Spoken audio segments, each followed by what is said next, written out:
Hello again and welcome to episode 4 where we'll be talking about GFCI outlets, window insulation, supporting the floor, and trying to move this extremely heavy Red Sea Reefer 425 XL Deluxe into its new home.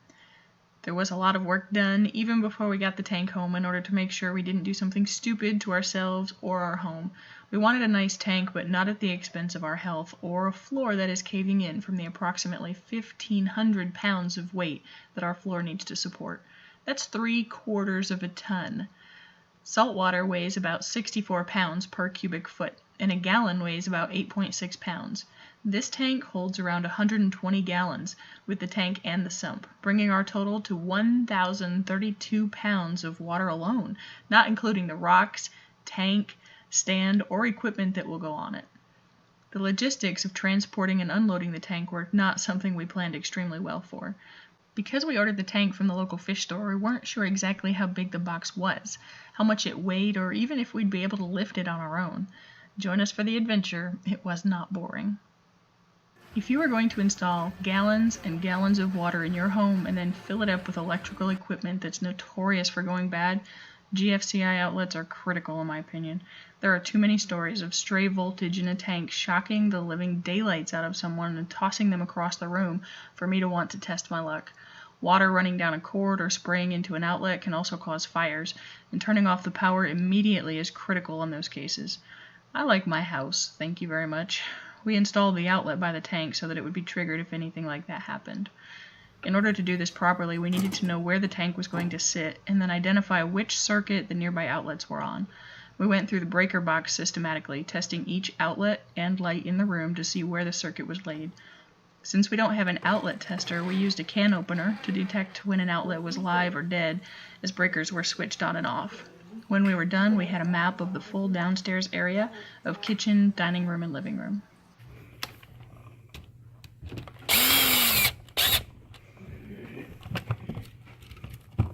Once we knew we weren't going to be starting any fires, we decided that we should cover the air vent under the tank with a magnetic vent cover from the local hardware store and install some window insulating plastic and insulating curtains to avoid drafts. Since reef tanks thrive in stable conditions, we wanted to do all we could to keep the temperature from swinging wildly during very cold or very hot months. Since the floor has to support so much weight, we thought it would be a good idea to see which way the floor joists were running for the living room where the tank would be, and see if we could do anything to reinforce it. As luck would have it, the spot we chose was already near the external HVAC unit, and that area where the ductwork comes into the house was already reinforced a bit. The joists were running lengthwise with the tank, which isn't ideal, but there was an extra joist in that area to accommodate the air vent, as well as a major support beam that runs through the middle of the house. We thought the trade-off was acceptable. The goal is to have the tank crossing as many joists as possible, preferably crosswise. We decided that the floor seemed sound enough to support the extra weight, but we're watching the tank carefully over time to see if the floor settles at all over the next couple of months. If there is a noticeable difference in the leveling of the tank or the floor, we'll probably have to call in a professional to help support the floor from under the house since there's already so much going on in that area.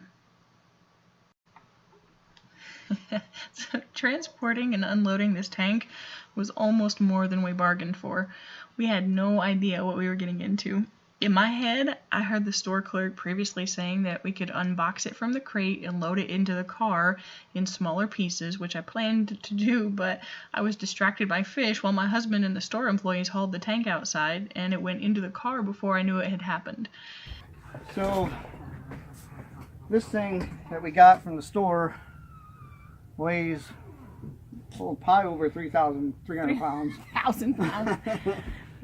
Gotta be 300 pounds with all this wood and crap on it. And you know, the guys at the store got it in the vehicle, and I was thinking to myself, how are we going to get this out of here? So we got a few things to kind of help us try and get it out. One of them is this little cart we picked up at Harbor Freight, and it's right now it's kind of balancing the box so we can kind of get it out. We need to get it to the ground so we can take stuff out. I think once it's kind of taken apart, it'll be a little bit lighter.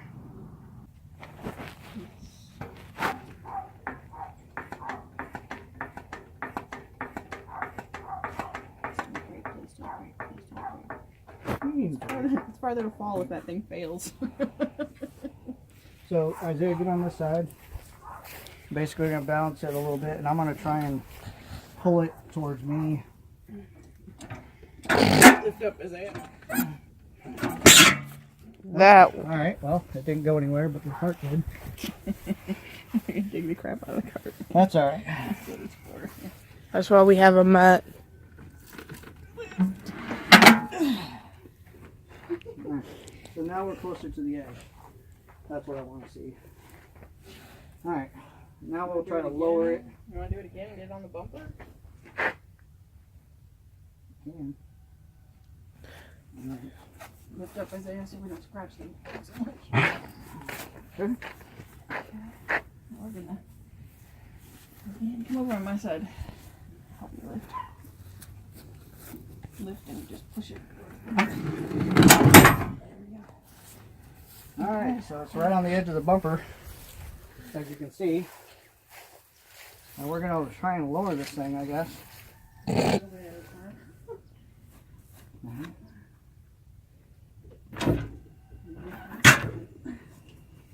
Isaiah, help hold this.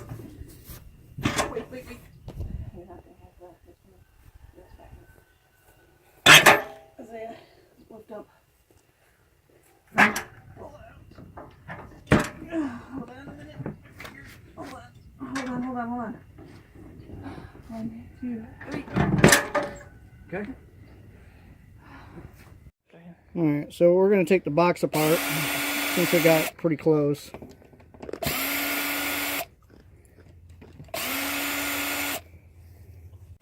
Isaiah.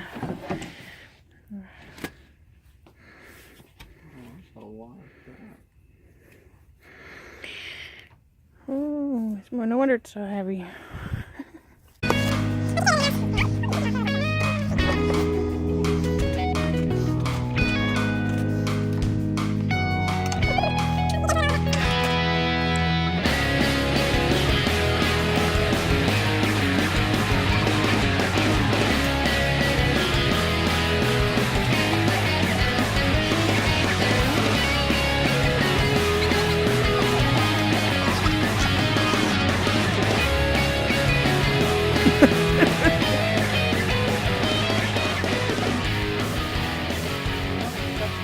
Harbor Freight, and also we got one from Ace. Basically, we're going to try and use it to kind of leverage and get the tank out. Not the little one. Not the little one. No, I mean. Maybe for a little handle somewhere. So the tank is, as you can see, is rather big. And I know it's not the biggest saltwater tank in the world, but it's pretty big for us. And we're going to see if we can't get it to come out. Whoa, hold on. What happened? Alright, well, it's going to slide on that cart. We had to stop filming here because it took all 3 adults and a lot of determination to get the tank through the front door and into the living room. In our upcoming videos, we will put together the stand and set the tank in place and install the lights, which was a lot harder than it should have been.